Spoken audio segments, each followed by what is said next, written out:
Dr. Jolly, a psychiatrist from the United States, was out here, and he made a statement which I don't agree with, but he said 100% of all learning problems have their origin in a family conflict situation. I don't agree with that because there are definite other causes for learning problems. For instance, neurological dysfunctions, physical problems like hearing and eyesight, and others. So I don't agree with Dr. Jolly, but certainly I would say upwards of 85% of all learning problems have an origin in the family conflict situation. As usual, I've started on a very negative note, but I'll now want to change over to the positive. I'm going to tell you now about the things you should do if you want to build up a healthy relationship with your children, and if you want to avoid serious learning, behavior, and emotional problems among your children. And the first thing, provide a home environment which is free from conflict. A home environment free of conflict. A home environment where the child will experience love, where the child will experience acceptance. You see, it's very difficult for a young child to arrive at school, for that child to grapple with the difficult concepts of phonics, for instance, of reading, of mathematics, of learning a new language. It's difficult for these children to grapple with these concepts if they are worrying about what is happening in the home situation. If they, the night before, lay in their beds listening to their mother and father tear each other apart emotionally, if not physically. If that child has heard the mother threatening to walk out, to go and find a flat in Hillbrow, if that father has threatened to throw the whole family out, it's very difficult for those children, if they're worrying about where they're going to be sleeping tomorrow night, whether they will have their mother or the father at home tomorrow night. It's very difficult for that child to concentrate on those concepts that he's required to learn. There was a theory that was very popular about 20 years ago in the universities. It was called Maslow's hierarchy of needs.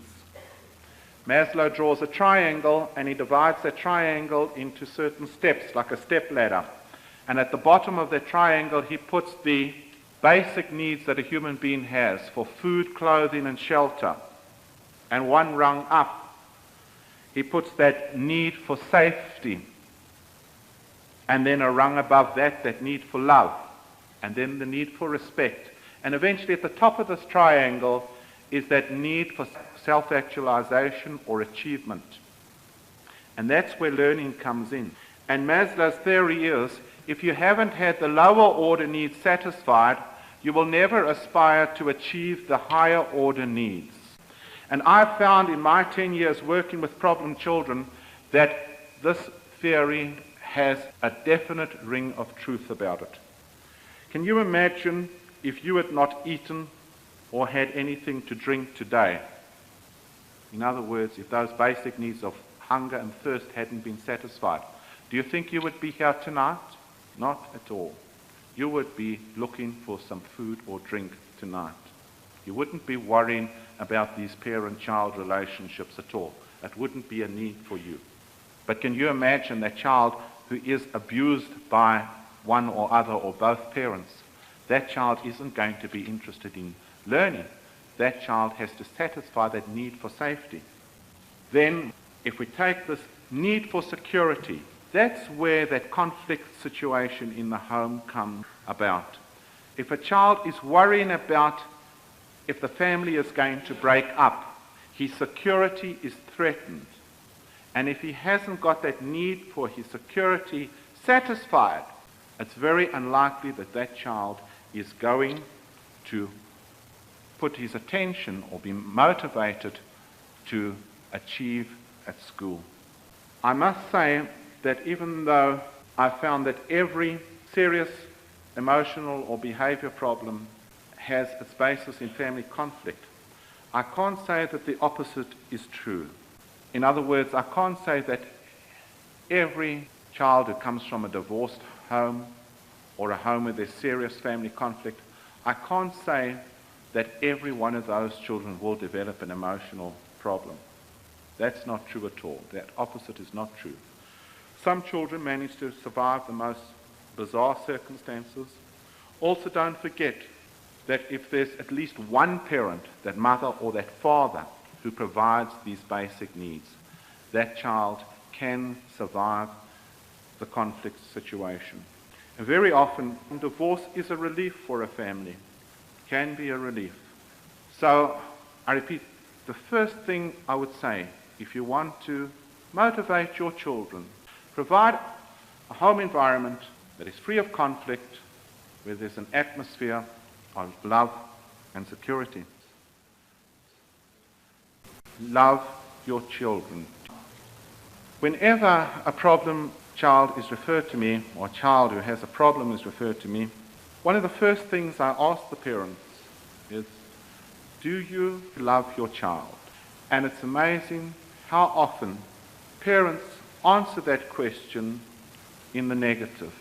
I think most of us have experienced some feeling of rejection, even if it's not from a significant person in your life. For instance, if you went across to your neighbor and knocked on the door, and he slammed that door in your face, that feeling of rejection that you experience.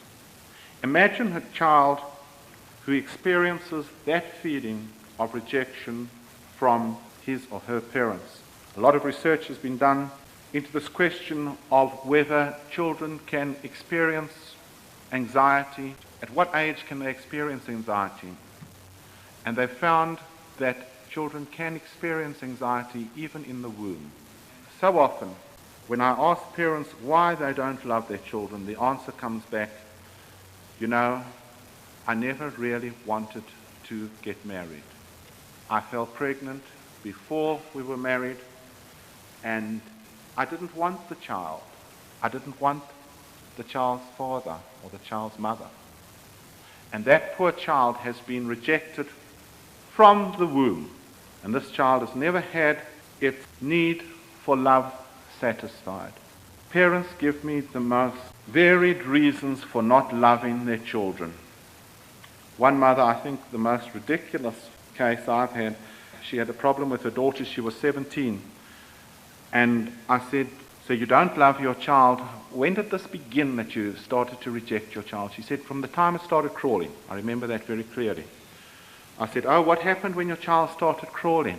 She said, the first time she started crawling, she crawled towards a precious lampshade that my late mother left to me. And she pulled that lampshade down and she broke it. And from that time, I can't stand my daughter. Many mothers and fathers, especially fathers, will tell me that they don't love their child, they don't love this daughter, they wanted a boy. And so right from birth, their child has been rejected. A number of mothers tell me that they can't stand their son. He reminds them so much of their husband. He even looks like his father. I can't stand him. If you have a problem with relationships with your children, one of the first things you should ask yourself, do I love that child? And if you don't, it's something you have to work through. You might need to seek help from a counselor to help you with that rejection. And you can be helped, that's for sure. It's very important to give children praise and recognition, and not to make that praise or that recognition dependent on them achieving some goal that you have set for them. Parents tend to set goals for their children even before they're born, and especially the day that they're born, and they see, oh, it's a boy or a girl, then they've already made up their minds entirely what they want from their child. Particularly if it's a boy, he's either got to be a doctor, a dentist, or a lawyer. My friend's a very good friend of mine, And while we were talking, he said to me, "You know, Dereck, I'm so pleased I've got a son at last. That boy is going to be a Transvaal cricketer at least." And I just held my head. I thought, oh dear, this poor little boy is 3/4 of an hour old, and before he'll ever be able to please his father, he's got to be a Transvaal cricketer at least.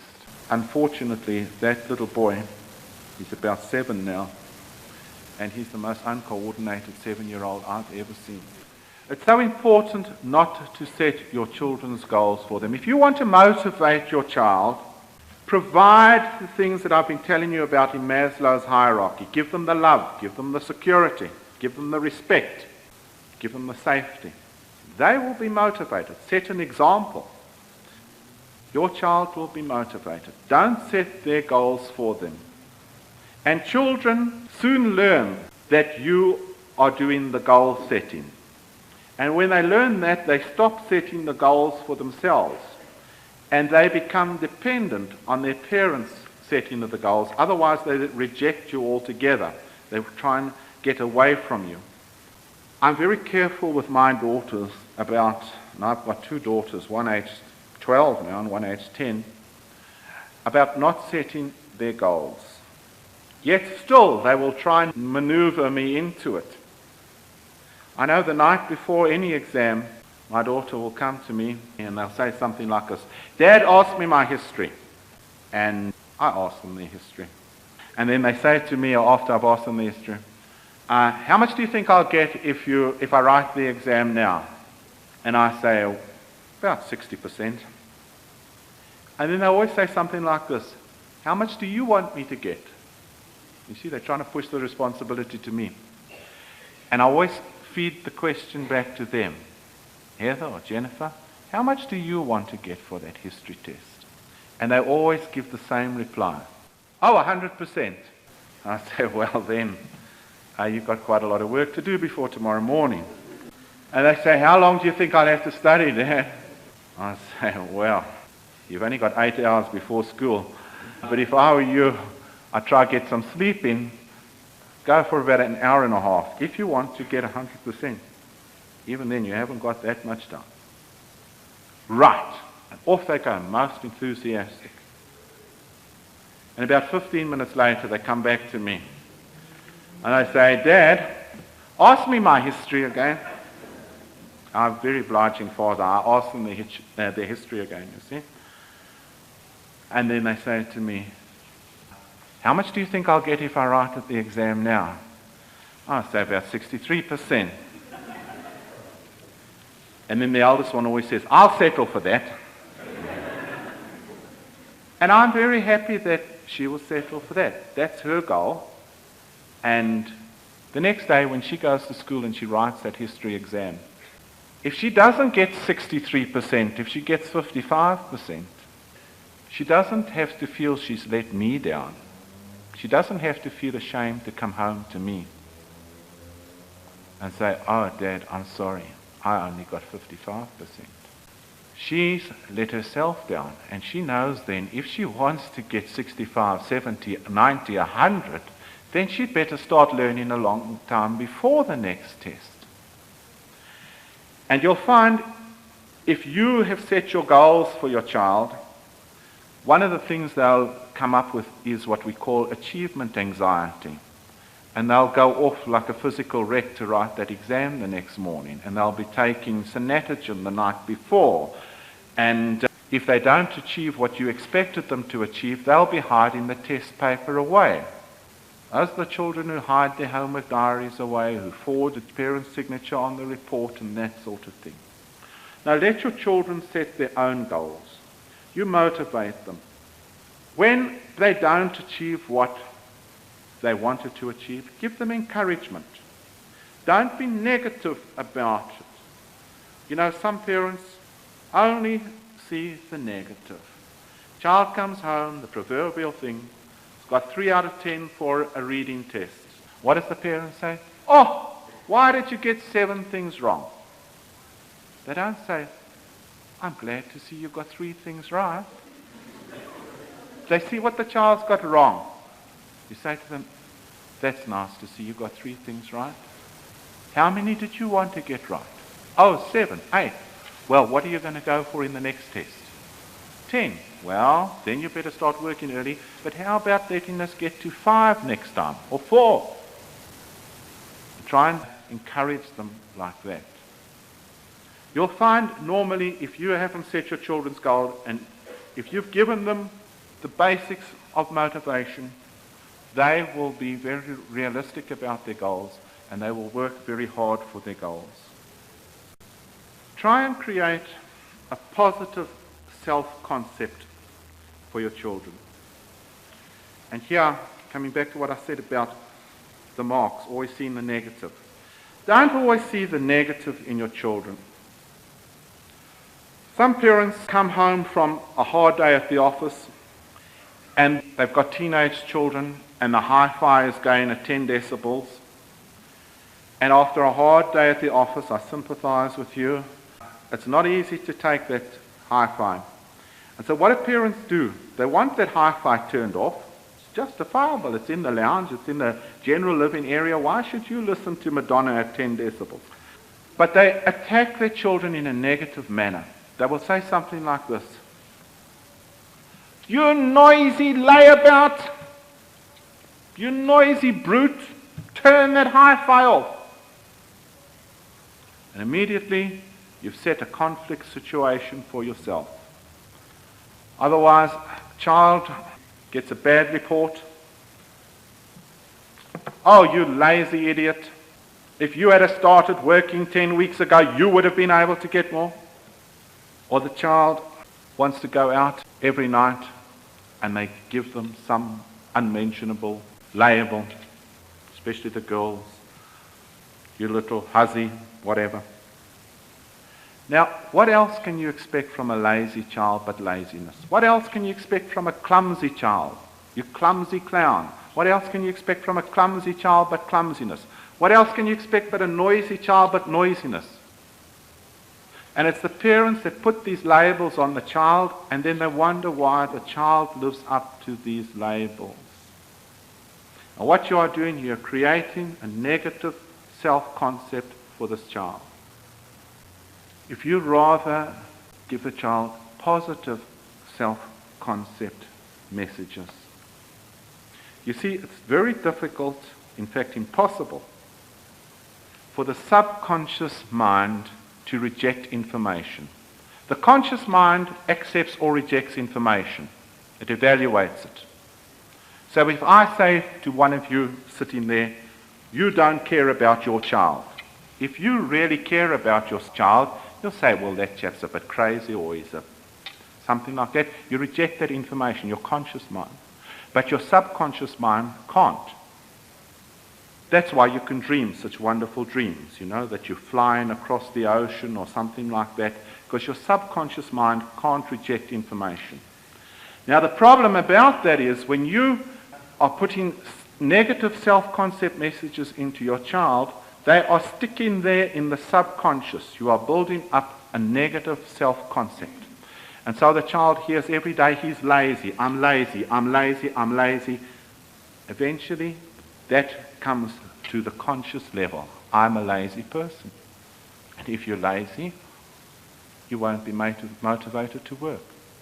If you're clumsy, if you're noisy, you won't be motivated to be the opposite.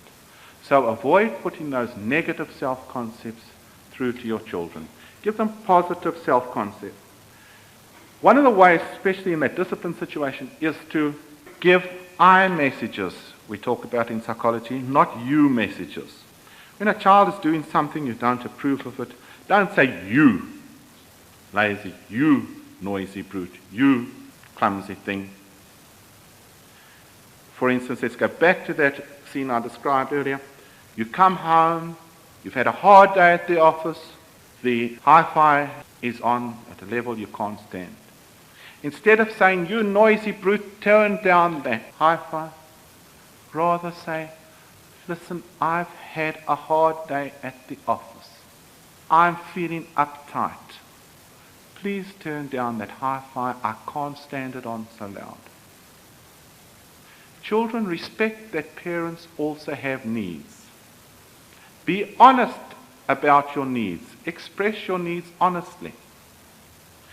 If you are the mother in the home and you've been tidying up all day and you've got the house nice and clean, and you go out to visit a friend, if you have that luxury of the time, and you come back and your teenage children or your younger children have made a mess of that house in 15 minutes like only a young child can do or a teenage child can do, don't come in and say, "You untidy, inconsiderate children."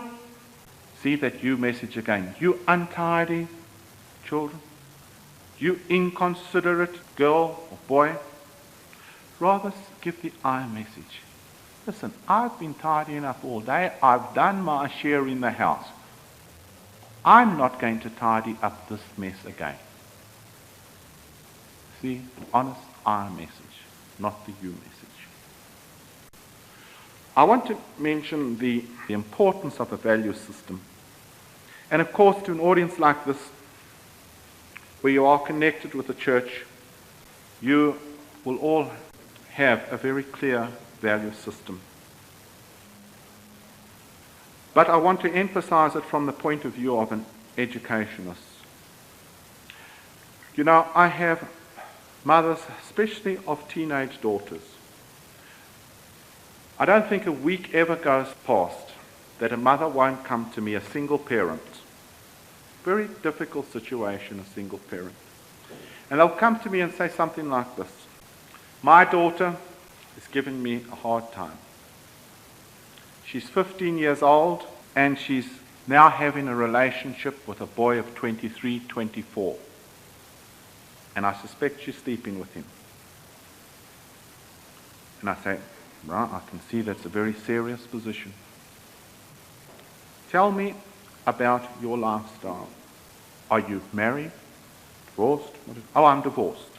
"How many years?" 2 years. "Have you got another relationship going?"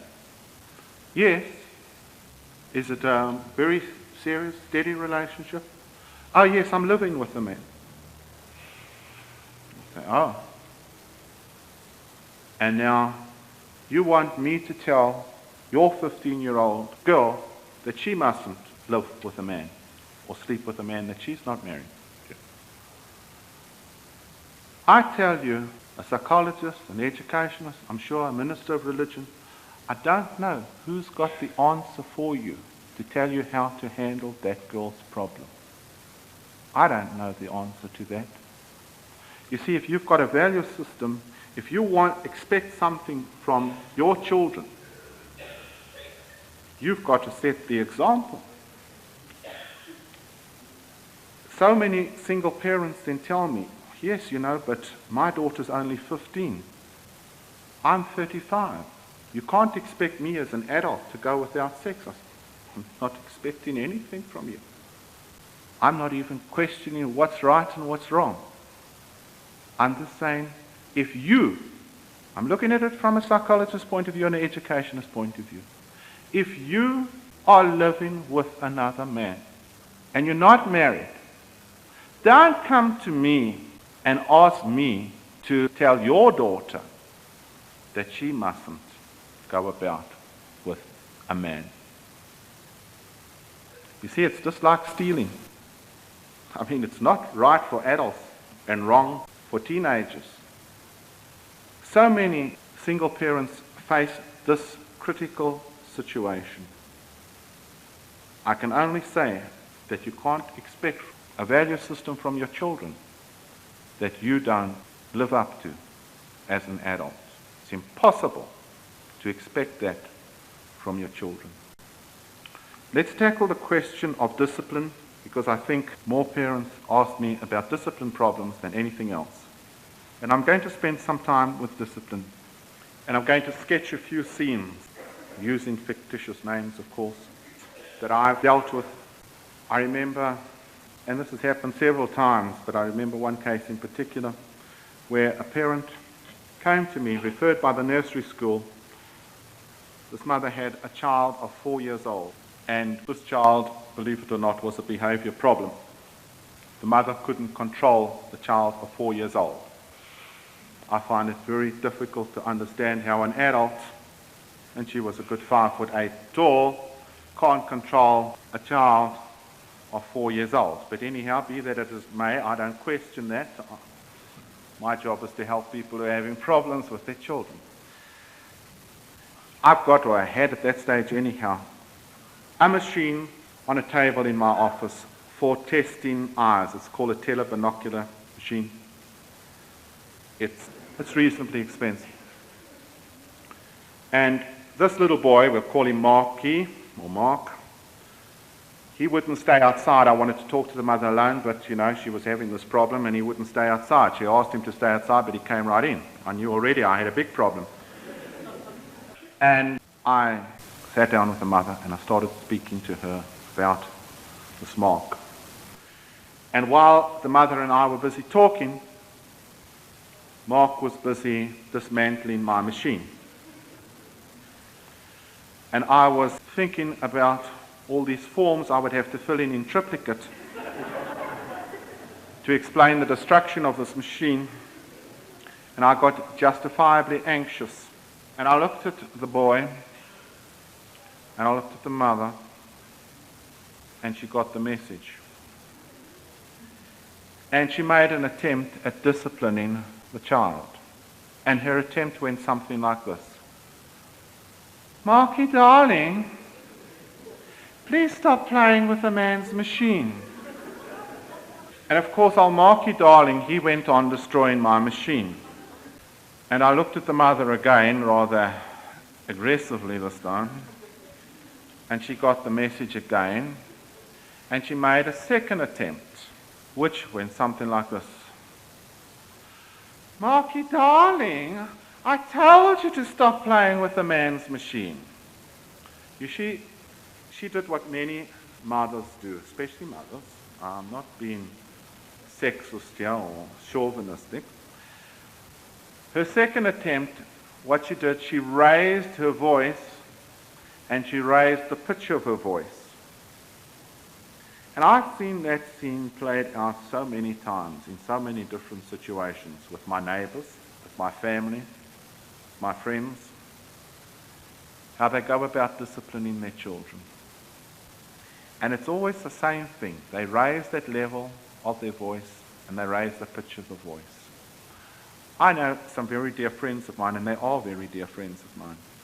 They will come to visit at our house, say on a Friday night,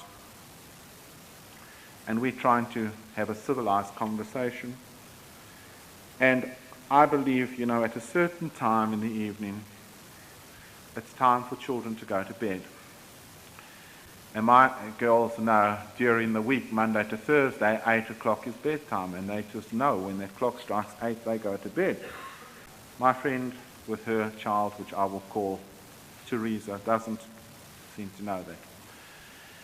And they will come, say, on a Friday night, and on a Friday night I let my children stay up late, 9, 9:30. What they think is a good television program and they want to watch it. But eventually I say, okay, now Heather and Jennifer, that's enough. 9 o'clock, it's 9:30, off to bed. And they go off to bed. And then my friend, she tries to imitate this, and she'll say, Teresa, Heather and Jennifer have gone to bed, and Uncle Dereck's got a bed in the study, which is right next to the lounge. It's not like she's a million miles away from us. Go and lie down now there and go to sleep. And of course, the child just doesn't react at all. And then after about another 15 minutes of the child sitting on the mother's lap or on the father's lap and destroying civilized conversation, she will say, now, Teresa, I told you to go to bed. You see, she raises that pitch again in the tone. And the child doesn't respond. And then at about 10 o'clock, she raises it quite a lot. She says, Teresa, I'm not telling you one more time. You go to bed. And Teresa doesn't go to bed. She makes a sort of half movement and then comes back. And then eventually, when the mother sees I'm really exasperated, she lets out a yell and she jumps for Teresa. And Teresa's a smart little girl. As the mother jumps, Teresa runs for the study. And the mother always misses her.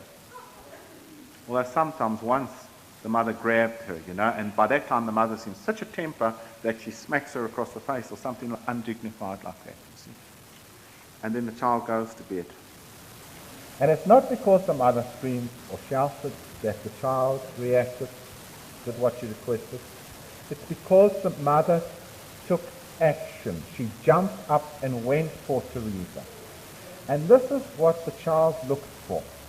You see, right from birth, mothers particularly give their children confusing verbal messages, commands. And I believe that the time to start disciplining children is not when you bring them home from a nursing home. You always get these keen young fathers, first child, Mother brings child home from the nursing home, and the mother feeds the child and then puts the child down in the cradle, and they go back on tiptoe to the lounge, and the little kid starts crying.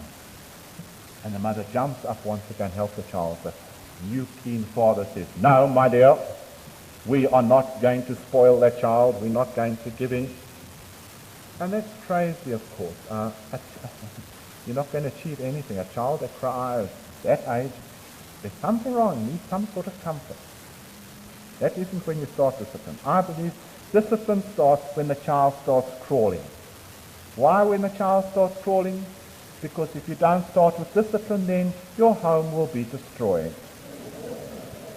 As soon as the child is mobile, he starts destroying your house. We all know that. And if he doesn't destroy your house, he destroys your neighbor's house. So that's when discipline should start. And that's when mothers make this attempt at discipline. The first act that a child does when he starts crawling, he crawls across and wants to tear up father's Time magazine. And somehow women, no matter how educated they become, they've never developed a respect for Time magazine.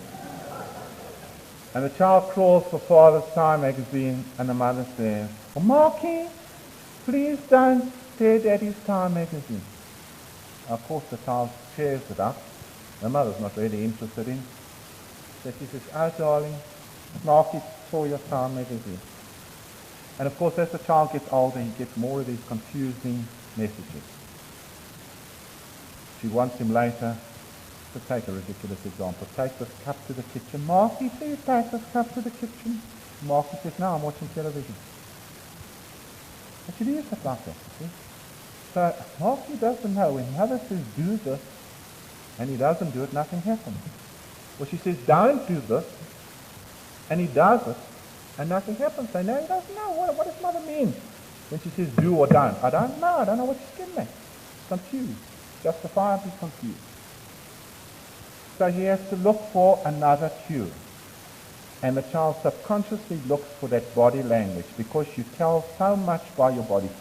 The body never lies unless you are trained to lie with your body, like espionage agents are. I'm sure there's none of the KGB here. So you don't lie with your body. So the child looks, and he knows that when mother or father, for that matter, jumps up and they come towards him, this means trouble. And so you'll find the child responds when you come forward. And notice any parent who is a weak disciplinarian, and I include fathers too, when they give that command to the child, it will always be in a backward body position.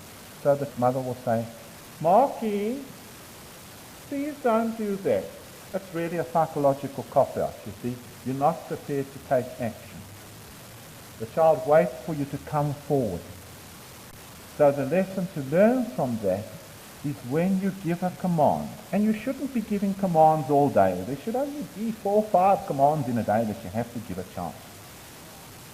When you give a command, get the jump on the child and get into the forward body position, you see. That has 2 advantages. A, when you're forward, the child knows you mean action and they will generally respond right away because that's what they're looking for, that forward. So you get forward and you say, you don't say, "Marky, please." You say, "Mark." You drop the T. Mark, take that cup to the kitchen. Staccato voice. Control, not screaming and shouting. You lose your dignity when you scream and shout. And what child, who respects someone who loses their dignity? You don't respect someone if they lose their dignity. So it's a staccato voice, forward body position, definite. Mark, take that cup to the kitchen. So already you'll notice that the child will usually respond. If he doesn't, that's the second advantage, you're halfway there. He can't get out the door before you grab him. So the key to discipline is to follow command with action. You get the two as close together as possible. If you let them string it out, that child will take you till 3 o'clock tomorrow morning until you take action. Command and action together. Forward body positions, staccato voice, controlled and dignified. Don't give commands unless you intend them to be carried out. That's why I say don't have commands all day. You shouldn't. There should be there's a time for getting up in the morning, there's a time for going to bed, there's a time for eating. There's a time the child must tidy up. It's messy stuff. One or two other things that are important to you in the day. But don't be after a child all day. They are children, let them live. But when you decide something must be done, see that it's done. And put your action. Now what sort of action? That depends on your personality. If you have done it right from the beginning, from when the child started crawling, you won't ever have to abuse your child. You won't ever have to hit a child through the face, something undignified like that. It's weak disciplinarians who always have to end up giving the child a terrible hiding. Only weak disciplinarians have to end up doing that. Because you lose your temper, because you've let them go so far that you get out of control. If you take the action at the right time, it will never come to that situation, especially if you started at the right time. I can tell you that all of you, every one of you parents sitting here tonight, have handled certain discipline situations perfectly, and your children have, because of that, internalized that, and they've been self-disciplined in certain areas. For instance, when your child first started to crawl, when he started to crawl towards the heater, there's not one parent here stood in a backward body position and said, "Marky, darling, please don't put your hand on the heater." When he started to crawl towards a hot plate on the stove, you didn't say, "Marky, darling, please don't put your hand on the hot plate on the stove."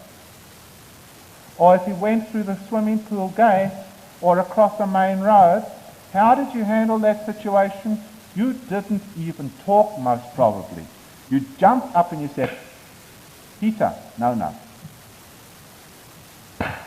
Hot stove, no, no. Swimming pool, no, no." You didn't beat them. One little smack on the bottom. But you took the action. You said no. You didn't allow the child to do what he wanted to do. And you see there again, action is the key to discipline. And you've handled those situations properly.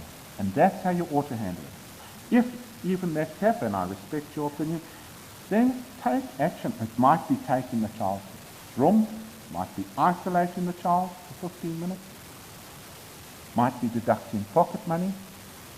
But for heaven's sake, when you discipline a child, don't have extreme punishments. Don't let the punishments last for a long time, because then they become counterproductive.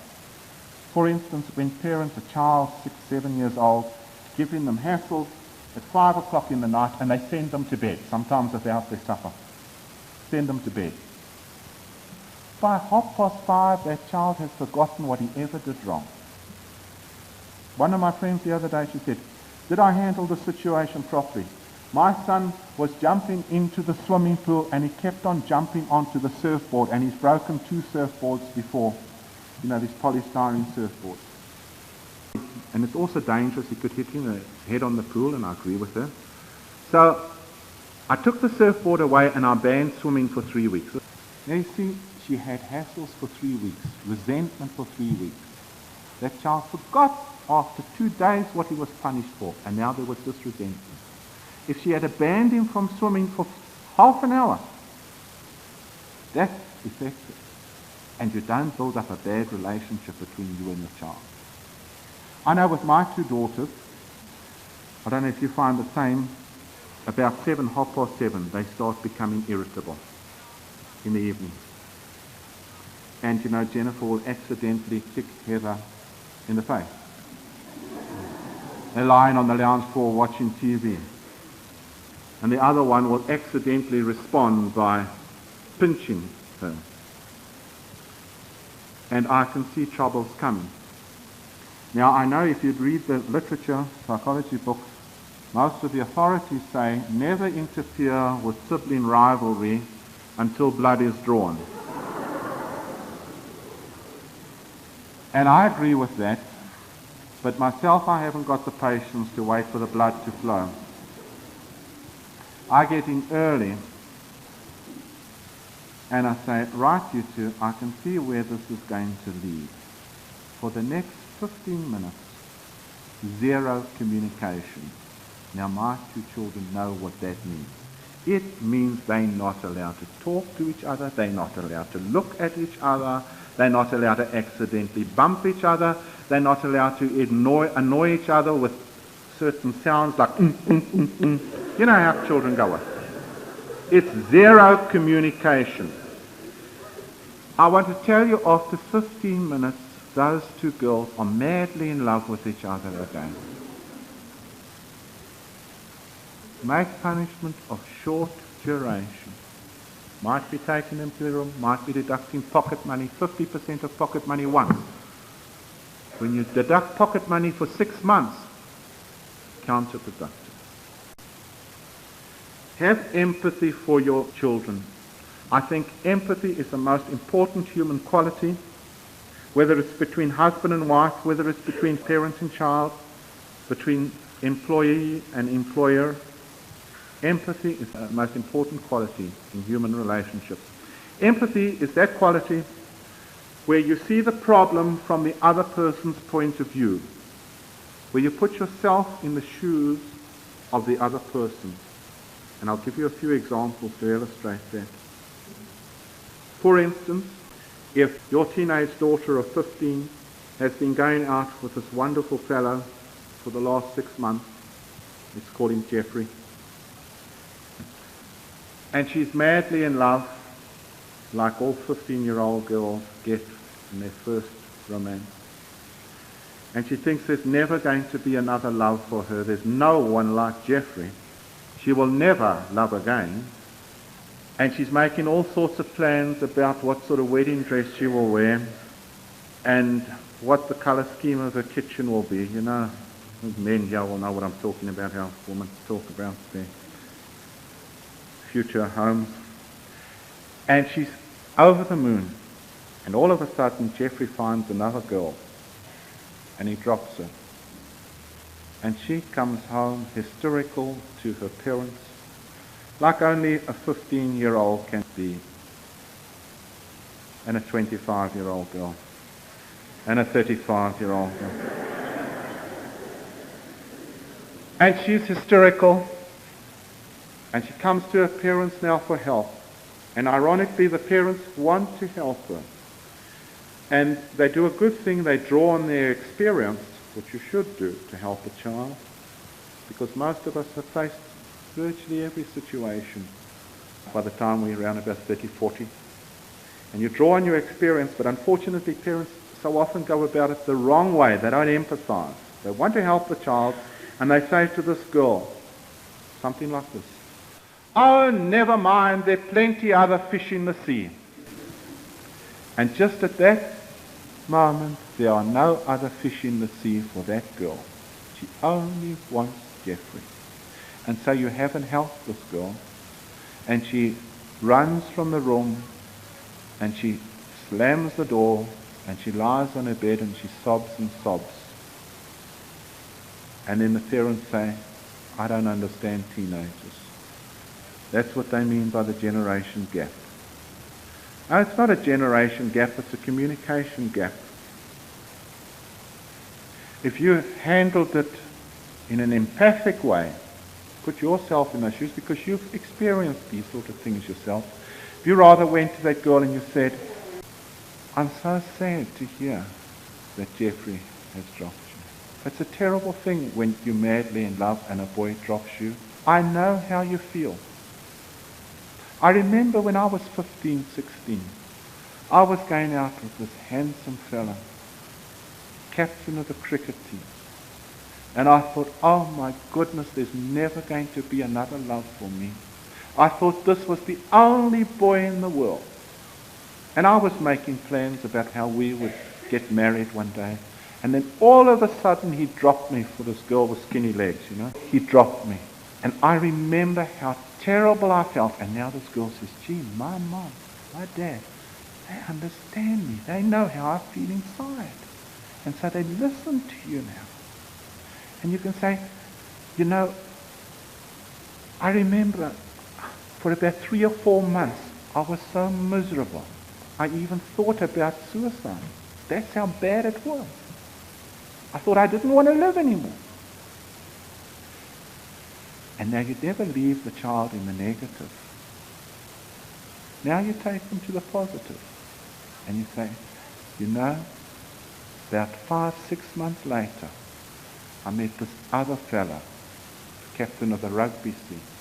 Yeah. You know, rugby players are much more interesting.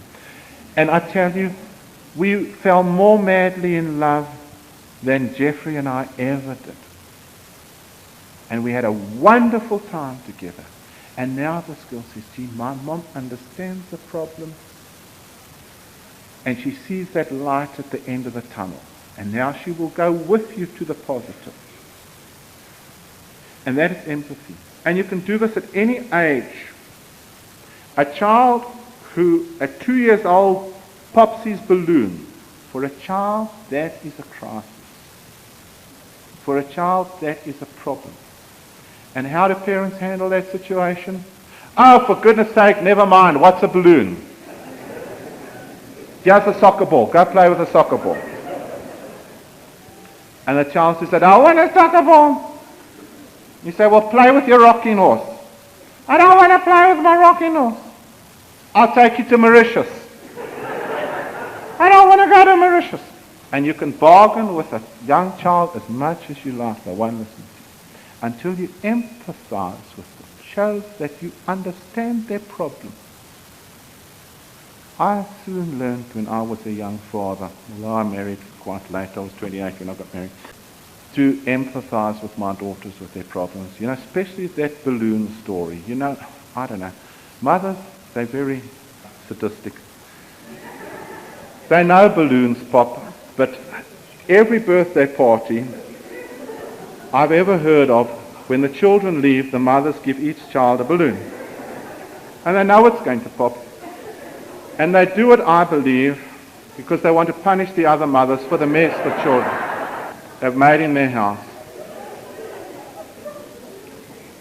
And so I remember my children coming out with a pop balloon, and they'd wail, oh, my balloon is... And I said, oh, your balloon, oh my goodness, oh my darling, your balloon has popped. Oh, it's terrible when your balloon pops. Oh, I feel so sorry. Oh, and it was a blue balloon. Oh, and I do love blue balloons. They're my favorite balloons. And the other child looks at you and says, oh, my dad understands. And then you say, you know, I'll buy you another balloon tomorrow morning when the OK Bazaar opens. They always forget by tomorrow morning. But in the meantime, what else can we play on? Let's think of something else. What about the soccer ball? Then they will go for the soccer ball. A very true story that I always tell happened to me with this balloon story. We came home from one of these wretched birthday parties on a Sunday afternoon. I don't know why I went. No other fathers were there. And I was quite irritable after being with about 65 children and 65 mothers and another 125 grandmothers.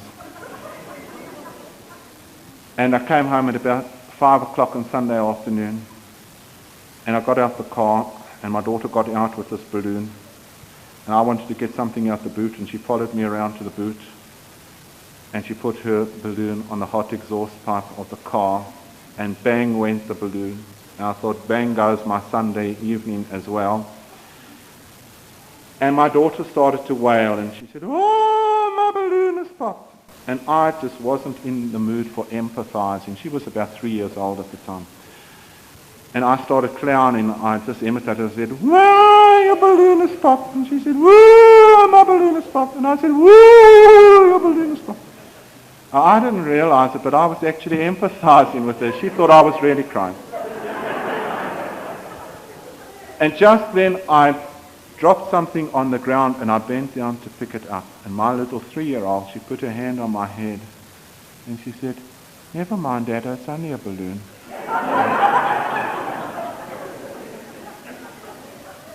But you see, I'd empathized with her. She was willing to go with me. Spend a lot of time with your children. I know if you read popular magazines, and I won't mention their names, I'll get into trouble if I do, they will tell you, they've always got some article on psychology, never written by a psychologist, but they've always got some article there, and they'll tell you, it's not the quantity of time that's important, it's the quality of time. I agree that the most important thing is the quality of time that you spend with your children. But there's no substituting for quantity of time. You need to spend a lot of time with your children. It's important. Most mothers today are working, holding down very taxing jobs. Both parents, in many cases, are working very hard and late hours. And if that is the case, and you can't spend much time with your children in the week, then you've got a very sacred duty to spend most of your time on the weekends with your children. And that's going to mean some sort of sacrifice for you. That's going to mean you can't get involved with a sport that takes your whole weekend. Like, for instance, golf. Takes up the whole day. Like, for instance, bowls. I find bowls, people always start off, they're going to play Saturday morning league, and then they get drawn into Saturday afternoon league as well, and then it's Sunday morning league also, and just for the bowl season it's going to be Sunday afternoon league as well, and eventually the children never see their parents. Afraid if you're so busy in the week, then you've got to look for some other recreation that takes short time away from your children, like a quick game of squash, like jogging or something like that. I remember counselling with a girl of 15. We had placed her in one of our schools for children who have serious behaviour problems. We call them a clinic school. And these parents, they had a business that involved both of them working in the business, their own business, and it involved weekend work as well. And this girl was heavily into drugs, and I used to see her quite often. And this girl over and over expressed the wish that her parents would spend more time with her. And the parents never had the time to come to counselling with me. I always had to go after them. I had to go to their office.